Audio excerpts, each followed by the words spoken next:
This point is so wild that we're going to break it down shot by shot. Christian hits a short slice out wide. Tongue twister. He started doing this so that CJ and JW couldn't quite hit as hard of returns, and it was getting them a little bit easier thirds. But he floats the third, and JW is able to attack. Andre does a great job of covering the easiest shot for JW, which is through the middle. Look, JW actually has so much open court to hit into out wide, but if he does go for this angle, he can't hit it quite as hard.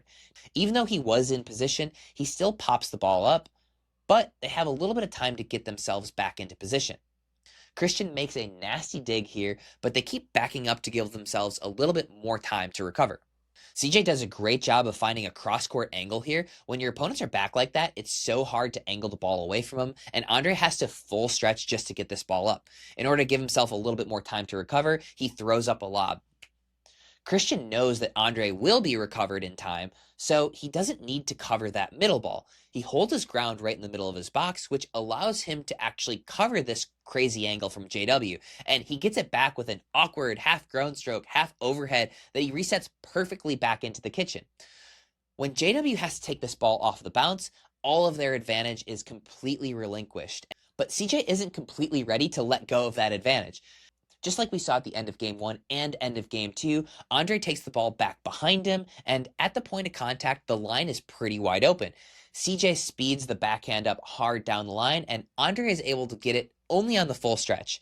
I think if CJ actually went slightly off speed down the line here, Andre might not have been able to get that ball. But he speeds it up out wide, and when Andre's at full stretch, he can't take the ball all the way cross court. So CJ knows that the ball is coming back right up the line. I think everybody's a little bit surprised that the ball went straight back to Andre's paddle, and he gets the ball back without much on it. J-Dub comes over to cover the middle, and once again, when your body is moving one direction, the ball is most likely to follow in that direction. In this case, the natural shot is back towards Andre. He doesn't hit it hard, though, and now Andre turns the point around and gets the ball down below the net on J-Dub.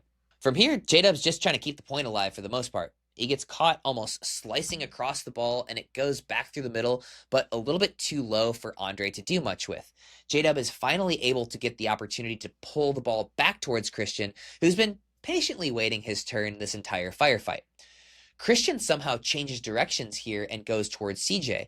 Christian's paddle is swinging from his left to his right, but he's trying to hit the ball the other direction, so he doesn't get enough to get the ball past CJ. The reason why you're told not to attack cross court is because look at where Andre is when CJ makes contact with this ball. He's still in the middle of his court from the last shot, and CJ is able to get that ball back behind him to finish an epic point.